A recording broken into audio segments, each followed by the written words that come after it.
Hey everybody, this is TJR. It's time for the follow-up video to my review of the new 2020 remix of Goat's Head Soup by the Rolling Stones.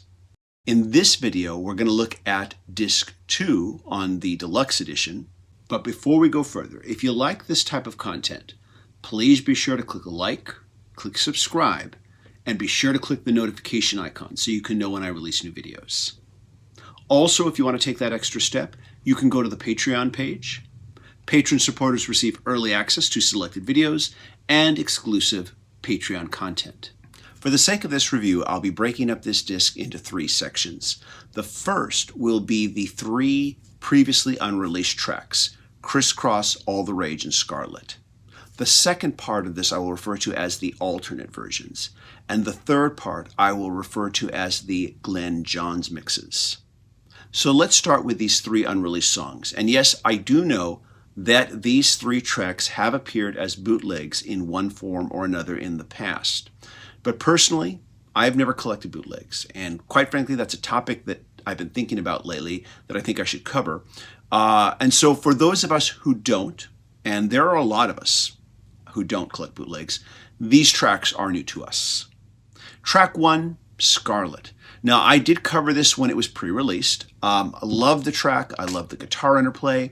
I felt it had a very strong chorus and one hell of a strong groove. You might critique it for being a little bit rough around the edges, but this is the Rolling Stones, a band known for being rough around the edges. I loved this track when I first heard it, and I still love it now. This, of course, was the song that featured Jimmy Page.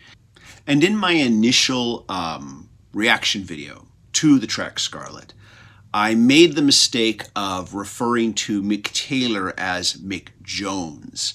There is a Mick Jones in The Clash, there's a Mick Jones in Foreigner, and I in no way intended to diss Mick Taylor. One thing I have learned from making that video is don't make videos really late at night just before bed, and if you do, don't post them. Wait till the next day, double check them. Most people understood that it was just, I got the names mixed up. But there were a few people who really took it very, very seriously. Earlier while making this video, I almost accidentally referred to Goat's Head Soup as Duck's Head Soup. And I think that's because I was thinking of the Marx Brothers film, Duck Soup, which is a great movie, by the way, if you've never seen it. And a part of me thought, maybe I should just make that mistake deliberately and just toss it in there just to see the reaction I get. Evil grin. Moving on. My feelings regarding Scarlet are equally mirrored by track 3, which is Crisscross.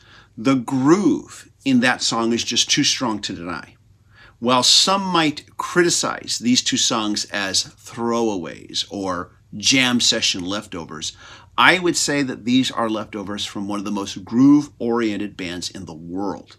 And I think that a lot of lesser bands would kill to have crafted a quote-unquote throwaway, not my words. I think that a lot of bands would kill to have crafted a throwaway like Scarlet or Crisscross. I also enjoyed the countrified blues track 2 entitled All the Rage. Yes, I'm doing these out of order. And while it is technically speaking less loose and more finished sounding than, say, Crisscross or Scarlet, it doesn't for me have quite the same level of dangerousness of either of the 2 I just mentioned. Still, it is a fun track. At the end of the day, these 3 unreleased songs are better than we have any right to expect. So now let's get on to section 2, alternate takes. And we'll start with track 4, 100 Years Ago, piano demo. This sparse piano and vocal version is every bit as enjoyable as its final studio version. And while it doesn't take away from the original, I feel like this sparse piano version better highlights the sentimentality of Mick Jagger's lyrics. Track 5, Dancing with Mr. D, instrumental, and Heartbreaker, instrumental, which is track 6. Whenever I see a bonus track listed as instrumental on one of these reissues, I am prepared to be disappointed. Because a lot of the time, these instrumental versions just end up being the final studio version with some of the faders turned down. but not so with track 5 and 6 on this disc. They are absolutely completely different takes, and if they came out today, they would be referred to as reimaginings. Dancing with Mr. D instrumental version is more acoustified and countrified, featuring some nice slide guitar, and I'm going to guess that it's Mick Taylor on the slide, but who knows, it could be Keith as well. Heartbreaker is also more acoustified, but has a darker, more mysterious tone. It's a shame that there are no accompanying vocal tracks for either of these two, since they feel otherwise complete as alternate versions of both of these tracks. What I thought would be a disappointment ended up being two really wonderful audio treats. I really enjoyed these two. Track 7, Hide Your Love alternate mix.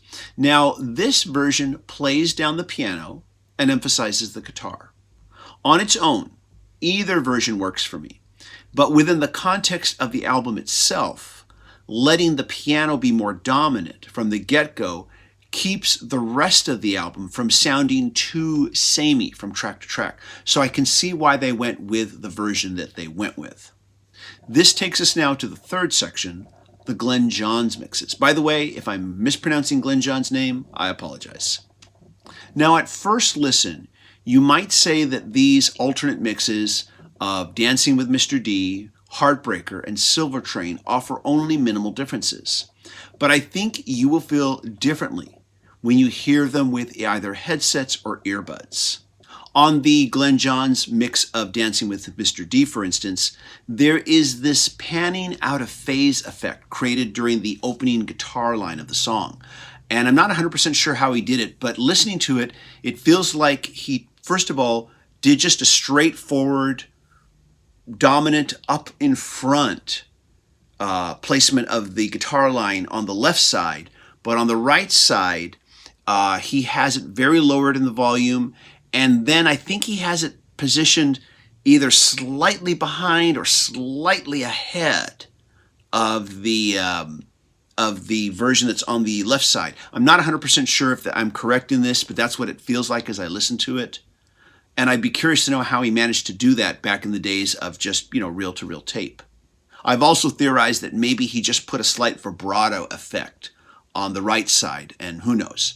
But I'm going off now into technical details that you're probably not that interested in, so let's move on here. On Silver Train, Glen Johns also uses subtle use of panning to emphasize the instrumentation differently. But I should add that in his mix, he removes an acoustic guitar track that was on the original release mix. Neither one is better or worse in my opinion, they're just different. On Heartbreaker, he de-emphasizes the keyboard instrument to a degree, thus adding more emphasis on the guitar.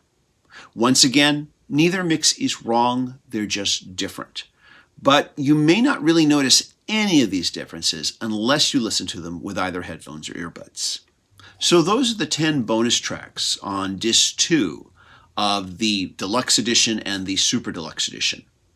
I should also mention that on Tidal, which is the streaming service that I like to use, there are 2 additional bonus tracks.